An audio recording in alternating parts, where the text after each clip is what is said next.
We're on? Right. Okay, today's discussion is about purpose. And you and I have been debating this whole thing for the last half hour or so. I already drew up my own approach to it, but I would much rather listen to what you would have to say. And if you want me to explain that to the 4 or 5 people who are gonna watch this, I will. Well, let's start off with what you had to say about purpose. Oh, I don't know, it's gonna go a while. Well, we were talking about The practicality of my approach as opposed to the practicality of yours. And what it does, therefore, it focuses on what my version of ultimate purpose would be and the version that you're going to present. I'm 80, you're 34, maybe soon. And your value system is definitely influenced by your age. Mhm. Take care of her for me. Pick her up, John. So,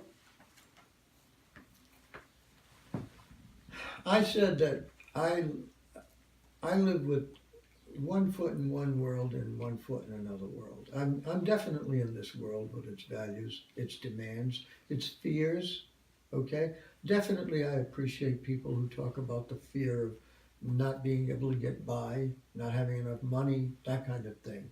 And I'd like to address that, but then I also live in another world in a sense. I'm talking about value. That's basically what I'm talking about. I value something else. I value that which is beyond this world because I know something about this world that people just seem to want to ignore for the most part. It's a dream. It comes to an end. It's always changing, and you have extremely little control over it, especially large conditions. So you can claim that you're in control because that's it's a panacea for people. Yeah, they control their house, they clean the house, make it all neat and all that, and they seem to control their world. And I know one guy works out all the time. He's up at 4 in the morning. He's one of these truly great, responsible, caring people, and that can give you the sense that you're in control. But I think also of Kobe. Remember when Kobe had the earthquake? And the photographs came from Japan, and it showed the old people sitting on the sidewalks, totally destroyed, because they're so old they can't respond with agility as young people can. Remember what I said years ago, and you read it? Nightfall by Asimov, the greatest piece of science fiction literature. It's considered that way by many people because it's so close to the truth. If people want to read that one, read it and you'll understand why I say so. So plausible. And in there, when night would come, when all the multitude of suns would go into eclipse, and night would come, and there would be nothing but the stars that would appear, stars that had been invisible. And now they function as eyes looking upon people who are already in a condition of paranoia because it's all dark and there's fear, and suddenly they see eyes looking at them. Everybody crashes, and all civilization destroys itself and burns itself to the ground, and the older people all die, but the only people who survive are the children because they're flexible. To them, the world is magic anyway from the beginning. So what I am talking about, what I want to get at is I have a value system and you have a value system. Mine is more preponderant in dealing with that which comes at the end of the dream. At this stage of my life, I think about it more and more. I used to wonder about it. Am I ever going to get ready to croak? Well, I don't think I'm really doing that, but something is presenting itself. Hey, you know what? Take a look at what's beyond this dream. This dream is going to come to an end, and it's not going to be that much longer either. So what is exactly what exactly is important? And so the only thing that I find to be important in this world fundamentally, yes, we got to take care of our business and take care of everything that needs to be done, but the fundamental value of the world I find to be in relationship. And you spoke of it off camera as being very, in a practical way. it's valuable and all this and that. To me, it's more than just valuable, it's fundamental to your existence. And there are people, highly intelligent, developed people, who would fully agree. The Heart Institute talks about amazing, miraculous things that happen with hearts that are transplanted. It's as if in this heart chakra, in this area, a great deal is somehow located emotionally. And why not? It's all physicality. So, to me, the way to my ultimate value system, the best way that I know, because I'm a dysfunctional, lazy person, is through relationship. I know that when I'm in true relationship, where the division is dissolved as much as possible, I can actually feel it in my chest. I feel it in the heart chakra. That began a number of years ago, more than 30 years ago, when I actually began to feel it in my chest. You fall in love with somebody, and it's so profound that you feel it. It's not like your other relationships. I know that's like an admission, but it's the kind of thing that can happen, and I know it's not limited to me.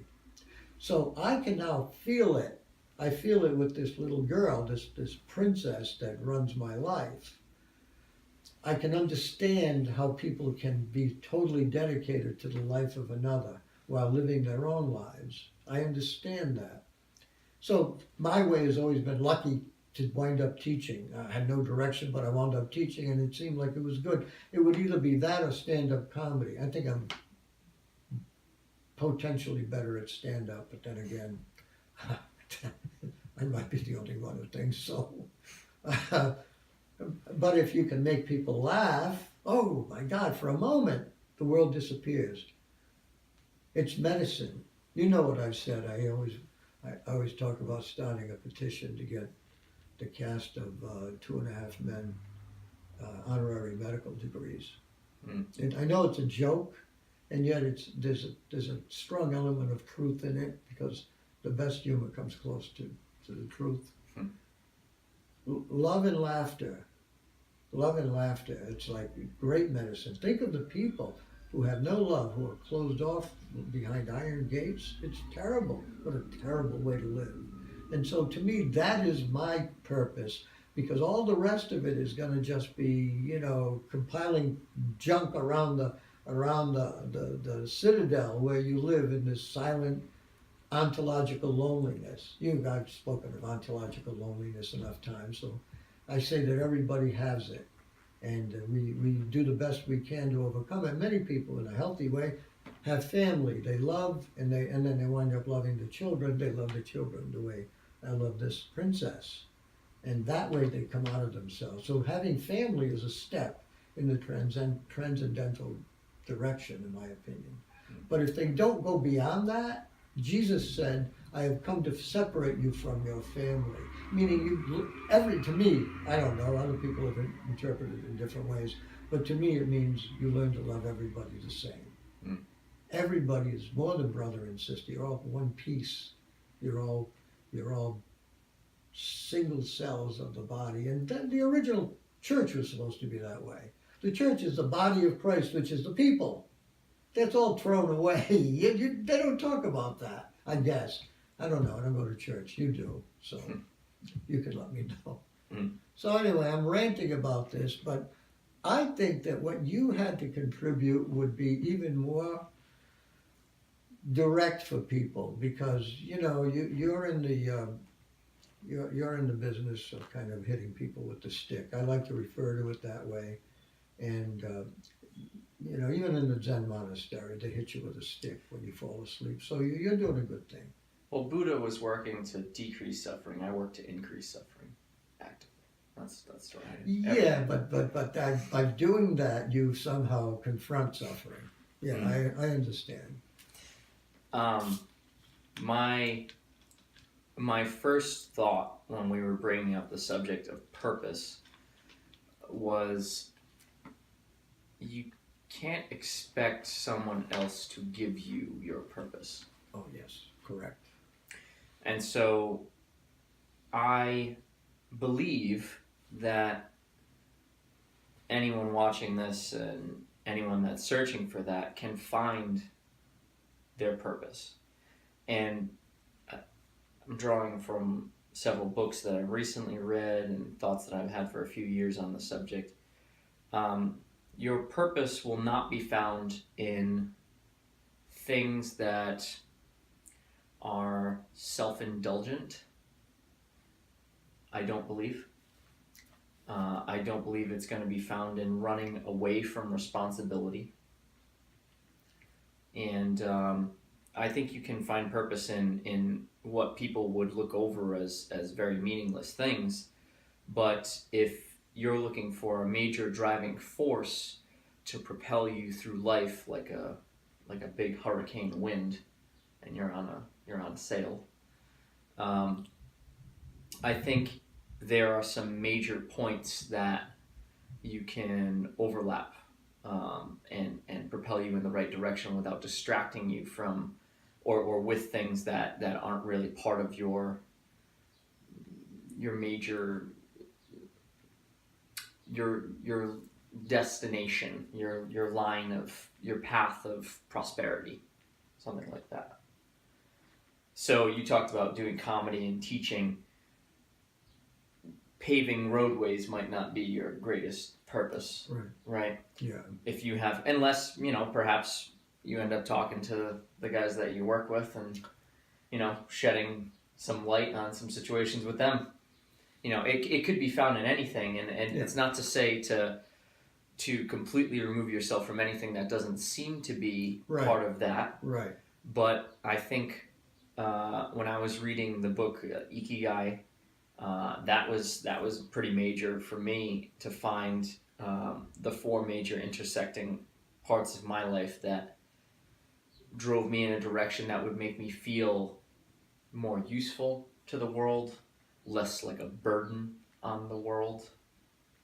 Deep, concepts within myself that I've been exploring for years that have troubled me, that propelled me in an opposite direction. Just when I was looking for work originally, and I was bored to tears by the work that I was previously doing, I don't believe that it was part of my real purpose. But that's just a belief. Maybe I could have found purpose in what I was doing previously. I was doing graphic design work previously, and I was just constantly loaded with busy work, what I consider busy work. And you were in an enclosed space. Was that the Benny's job? Yeah. Yeah, that would be very difficult for you to find your essential self and employ it. Mm-hmm. That's where, an attitude of what some people call Zen or existential psychology would come in. But that's only preparatory. That's not anybody who can attain real liberation in that set of conditions is Superman, Superwoman. It didn't propel me out of bed. It didn't excite me. It didn't make me feel grateful for the things that I had. Mm-hmm. Those are some starts to, for me, if I'm thinking about what I'm trying to find as a purposeful thing in my life. So, finding out one's strengths in terms of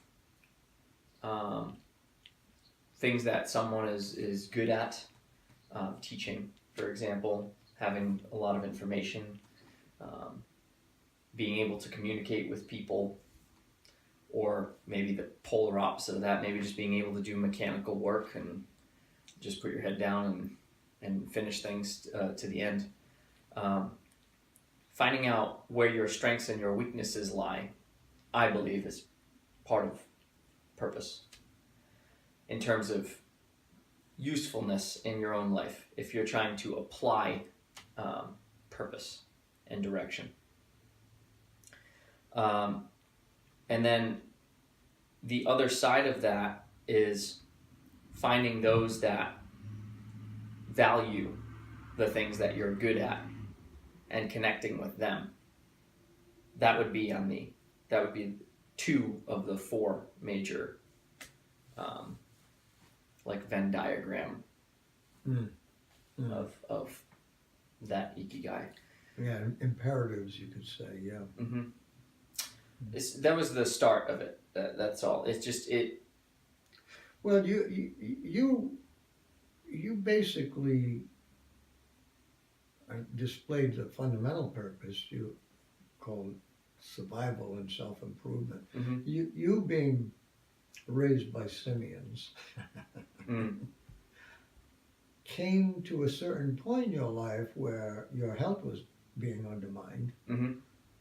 I mean, the bad food, all the sugars and idiocy that was poured into you, along with various experiences of abandonment and all the rest, you were thrown back on your own, and you decided, despite the fact you came from the generation where you say, I'm not going to do anything that I don't feel like doing, I'm going to do what I pursue, you still managed to find a way to make your way. Mm. And sometimes I think you should pay attention to that and realize that the conditions allow that. Mm-hmm. And the conditions, where do they come from? Because it could be really bad. There are millions of people being destroyed. 155 to 158,000 people a day die in this world, and how many Right. more are on the way?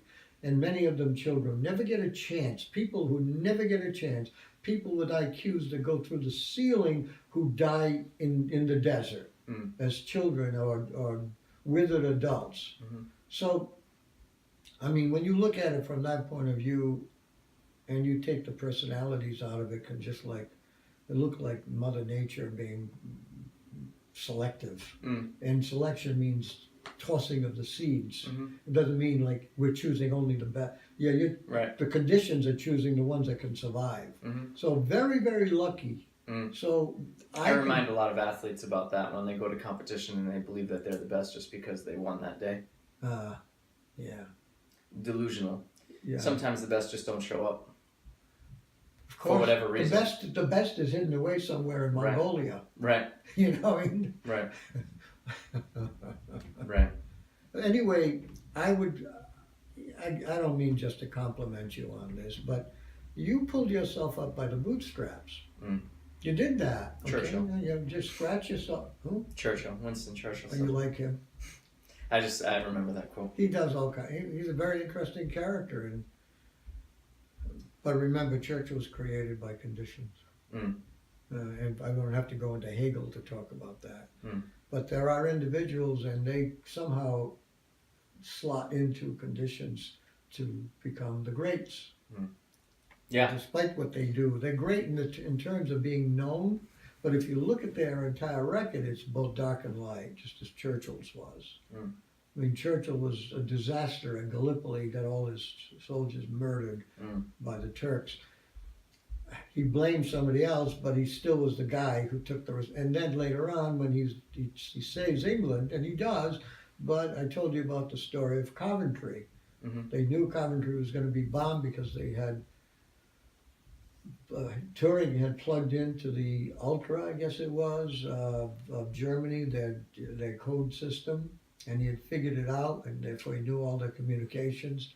And they found out Coventry was going to be bombed one night, and Churchill had to decide whether to send up the Royal Air Force to shoot down the planes coming in and save Coventry, or not to save Coventry, so that the Germans would continue to think that they were communicating excommunicado. How would you say that? They were outside of anybody else peering in? They weren't. But he allowed them to bomb Coventry. Mm-hmm. 8,000 dead is what I read, and I don't know how many wounded. Now that's darkness. Mm-hmm. Kant would say, no, you can't do that, ever. Mm-hmm. You never do anything like that. You have to save one life for a million. You cannot break the rule, otherwise you've stepped outside of morality. Mm-hmm. So again, power politics and Right. morality, there's no connection. And then I've said many times, the conditions are going to create your behaviors, and going to create your defense of your behaviors. It's going to help. And since if you're not awake, you're going to somehow justify yourself, and whatever goes wrong is not one's fault. Or if you're that type of a person, you're going to blame yourself for everything. Anytime anything goes wrong, you're going to somehow feel guilty about it. And that's a good point, too. It's just Live that all the miserable. time. Yeah? Oh yeah, feel that all the time. You feel responsible for the world? Massive responsibility. Yeah, and so within that, the whole thing, once I've decided on a direction to go in, I've attempted in my own life to pursue it full force. You know, Yeah, that's good. finding the direction to go in can Yeah. take a while, Well, it has to come to you. and certainly failing a lot along the way, like really like going off the path and How can you doing not? circles and things. You know. How can you not? But when I was struggling to find, I remember being 14 and just I was working at Job Lot at the time. I remember. I had no purpose in working there. It was I was just miserable working there, and so I had to create like tiny games to keep myself entertained. Like how many boxes can I stack in an hour, like things like that. Like because man, I was bored doing that. I know. And it propelled me out of that environment, like just hating it so much.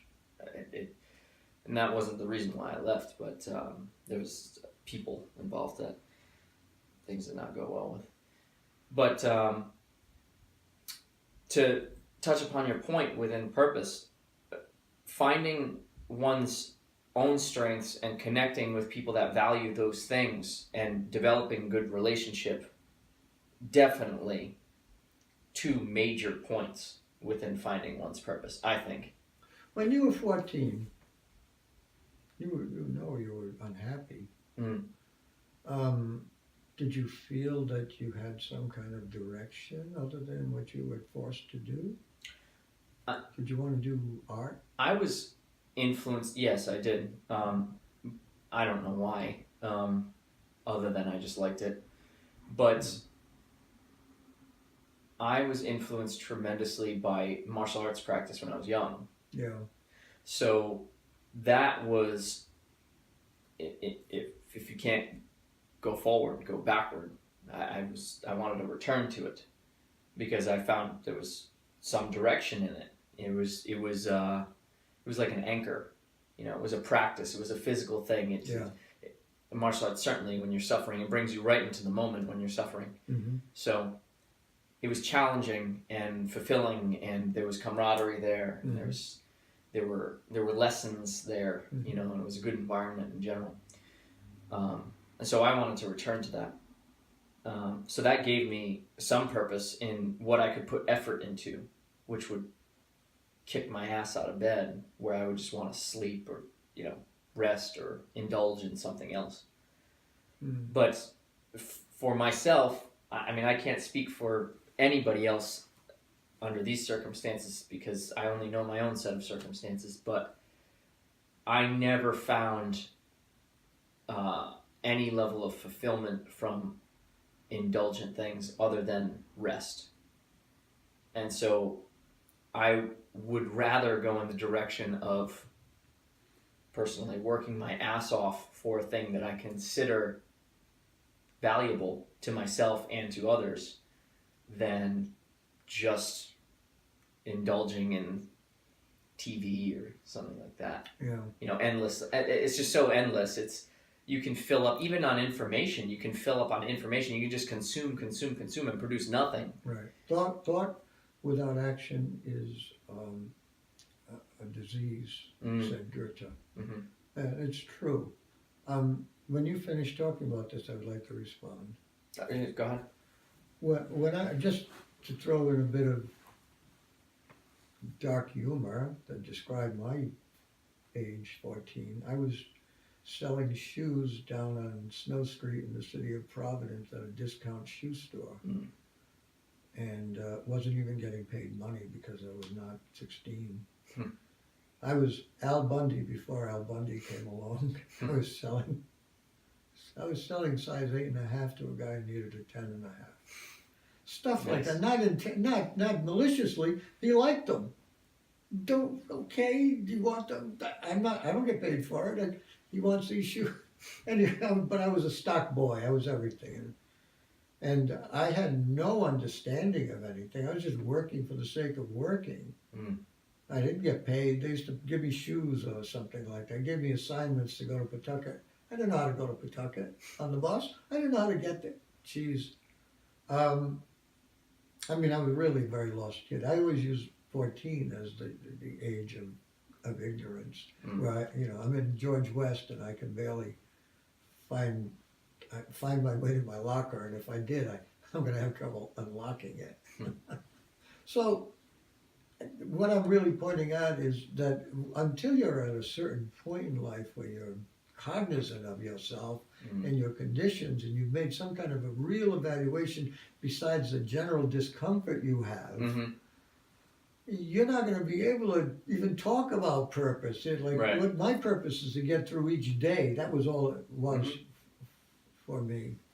So, all that being said, for the sake of humor, I would say this. I want to introduce a kind of anecdote.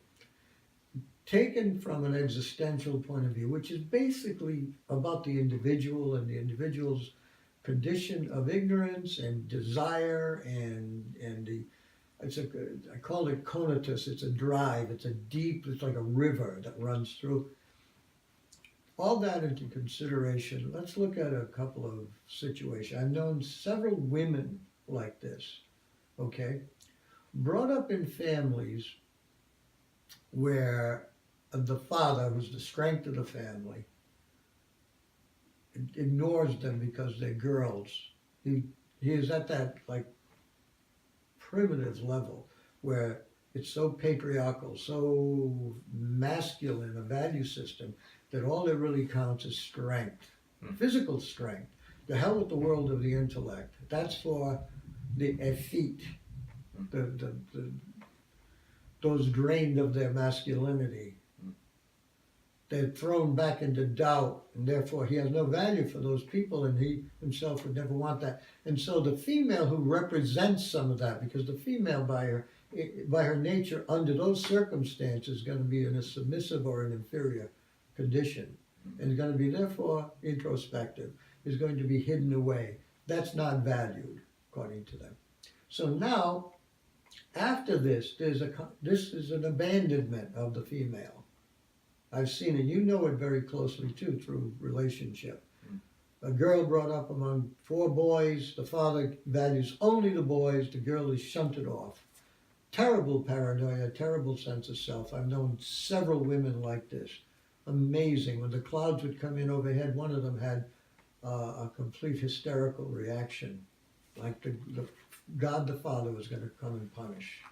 Okay, carry that much guilt and sense of inferiority and vulnerability. Okay, so now we could take a woman like that who's highly intelligent, and she has trouble in her relationships with men, of course, because the only kind of man who's going to be the one who needs to be conquered is the one that's out of reach. So it's an unfortunate, ever intensified dynamic that's never satisfied.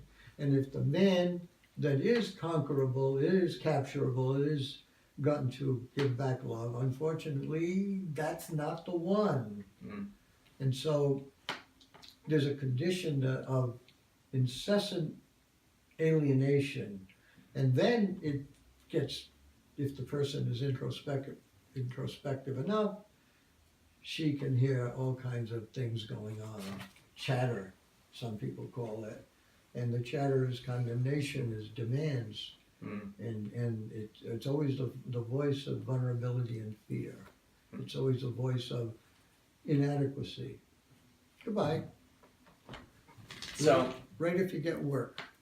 So, what do you say to a person like that for purpose? The person's very smart and knows about the higher state that is truly the valuable, but is cut off from that. What can you do with a person like that?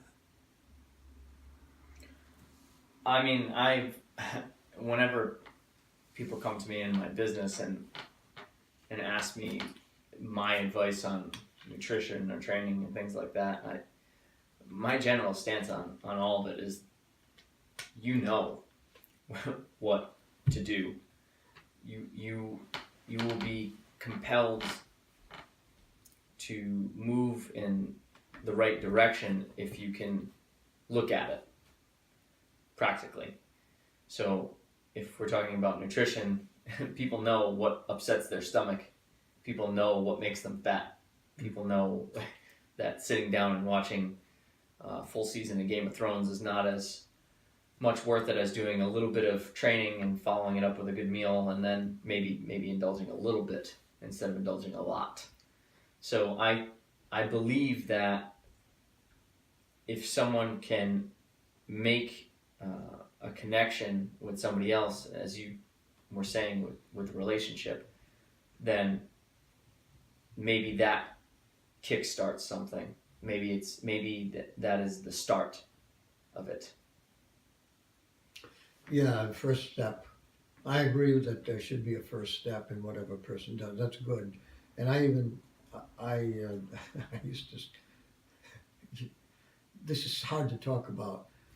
I used to deliver foodstuffs to a couple of people that were doing well, and I would always put a label on the brown bag with the food I put around their doors, and I would call it the First Step Health Food Store. I didn't own a health food store, but I called it the First Step. I mean, basically that was it. You know, you try to do something. Mm-hmm. You're in ignorance. You don't really know, and the more I read, the more I realize that, you know, there's so many things involved in healthy living and healthy eating.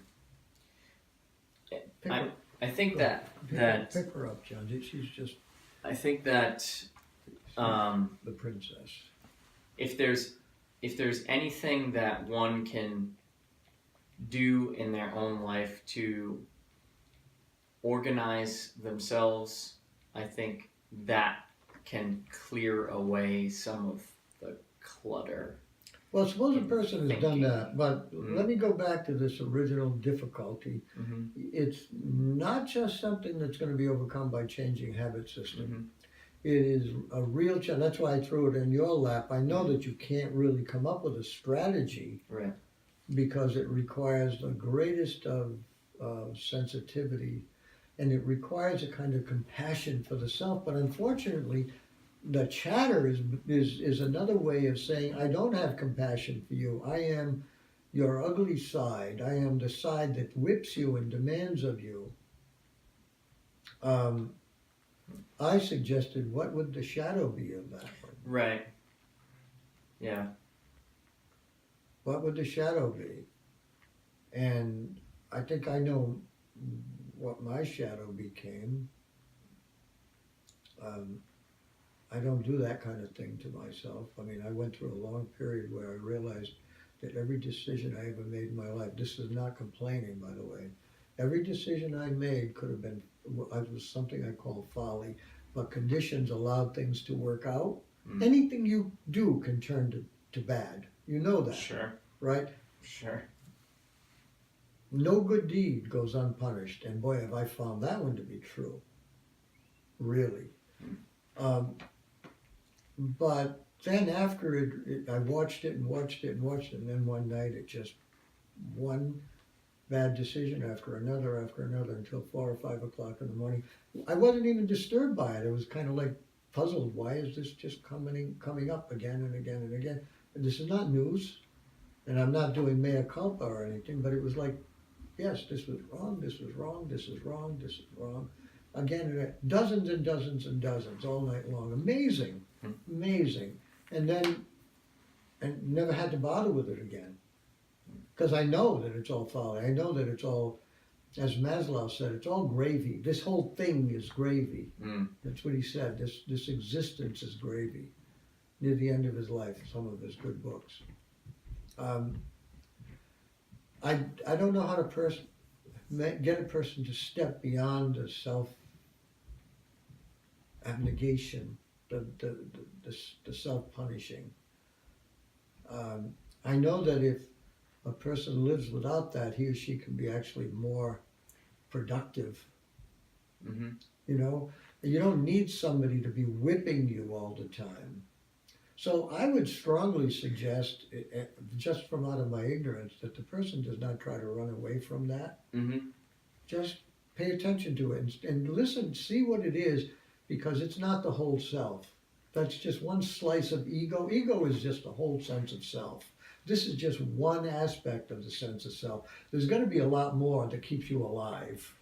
As That makes someone sense? that, yes, as someone that is a glutton for self-punishment and has gone in on that on many endeavors, I have found that a practical piece of advice that I recently read was to give myself a tiny reward after punishing myself with a thing that I absolutely needed to do, that I knew that was good for me. Oh, cool. Yeah. So Well, I recently I've made that, like within the last few months, I've made that a habit for myself, that even if it's a cup of coffee or something silly like that, I think I think it can create a better relationship, neural chemistry, self-talk relationship than just saying, you're right. It's just a I better friggin' do this and then take the 9 tails to your own back, you know? That's kind of funny. It's like John, the behavioral psychologist, conditioning John, the lab rat. Many levels of the homunculus, I guess. And yeah, there are lots of ways to split off. It's kind of funny, but as long as you get feedback, it has a real influence. What are you doing? She's bored. She's bored, right? She doesn't like our conversation that much. Well, she takes for granted that she's the princess, the daughter of Anubis, dog god of Egypt, daughter of Anubis.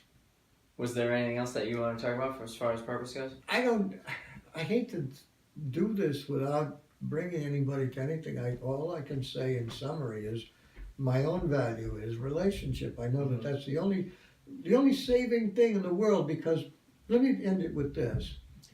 In the old tribal days, people would be, the criminals, and there weren't many, would be ostracized, kicked out of the tribe, where there'd be much weeping and wailing and gnashing of teeth. To be thrown out is to be living in a social death. That's why prison was supposed to be so difficult. It's a social death, okay? So if that's the worst thing that can happen to the individual, then play to it.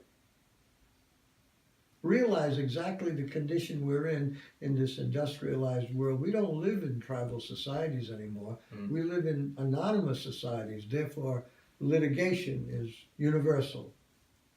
And if a person is guilty of 20 murders, he can go into court and deny it, because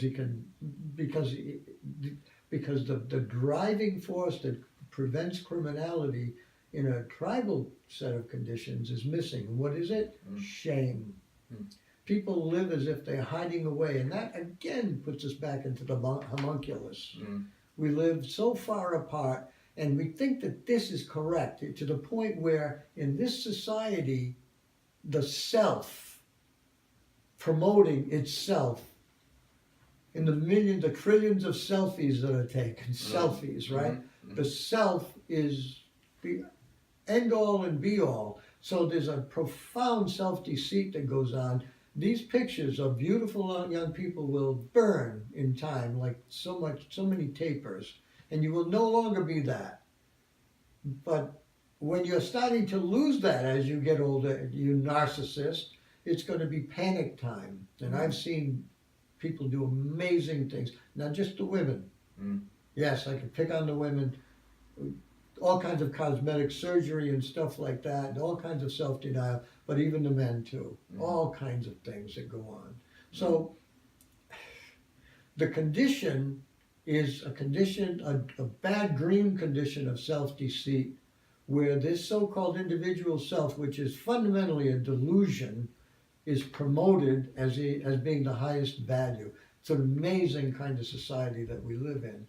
And it just doesn't do much to promote self-transcendence. I mean, again, selection, only a few people will have the sensitivity and the conditions to pursue the real purpose in life.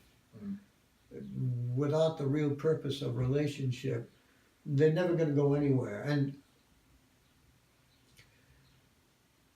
I've known many, many people, I've been involved in groups where people are pursuing transcendence of ego, they're pursuing higher states of consciousness, they're meditating, they're in satsang, into intellectual conversation about the high spirituality. They even do the nada yoga, the listening to the vibration as I have, and they can do all these things, but everything that is done is impelled from within the ego, and it is always a reinforcement of ego, because Right. ego will take whatever experience you have this transcendental experience, and you say it is mine. For instance, I say, I saw the eye seeing me. Now it's somehow my experience. Mm-hmm. I've been in the void where there was consciousness without an object, but now it's my experience. You've got to understand how deep is the trap before you can somehow, you can't wiggle your way out of the trap, but somehow find your way out of the trap. It's funny because, and I hate to relate it to what I do all the time, but it is what I do all the time. It's the same way in training. If you obtain ego in training when you're trying to truly expand your threshold, if you get caught in any ego trap, it will come back to bite you physically. Yeah, physically. Physically, you will break. Yeah. You say, I have to do this because I've done it before. Oh, yeah. Oh my God. Terrible. If you don't feel in the moment as you're doing that practice, that physical labor practice, and move like gracefully and in tune with yourself, if you lose sight, if you project into the eyes of the other and you have to impress them and bullshit, you'll end up injuring yourself. I've seen people do it. I've done it myself. It's it's perpetuated right now in our society because this age of social media is you're an avatar online. You have your projected ideal self online, a holographic image of your perfect moments online, which you can still pick apart. I mean, I've seen that over and over again. So it's like a reinforcement of a homunculus. Everybody's story can be somehow referred to in a book I read when I was a kid. Of course, it got to mean more later, but I took it for what it said. From the Terrace. It was a very popular book many, many years ago. I'm talking about 60 years ago, at least. And it was about a guy who rose all the way to some high government position, fought through all kinds of things. And at the very end of the book, all he was a kind of, what's the right word? He was a guy he was an older guy, retired, and the people used to send him to the airport to pick up the kids or do some menial thing like that, where before he was a big power guy. And the point of that is there's a reality to that kind of story. We can rise to the very top. We can become great. My thing is always baseball. You know, my fantasies would be to be a 400 hitter and hit lots of home runs and just play the game like the greatest player in the game. That would be just so wonderful. But then it would come to an end, and eventually you wind up all alone, sitting alone, and living in your memories. I used to be, but you're not. You're not that. That memory is not you. Right. It's just a chemical reaction in your brain. What you are is this guy sitting in the room with nobody around you. And of course, I put that in Mickey and the Green Head in Heaven. I made my Mickey face that after he retired. And it turned into, I like the book anyway. Anybody interested in reading these books? Well, some people are going to get flash drives loaded with my books. And if they don't read them, I send two guys wearing black suits to their houses. Not to collect any money, because I don't want any money, but just to show up at the Just door. show 'em. Show up. You read the books yet? Again, I'm sorry. I need sleep. I'm done, John. Give us some thoughts and some comments. Give us some likes and some subscribes. And we'll keep making this stuff. If you like it, Tell people.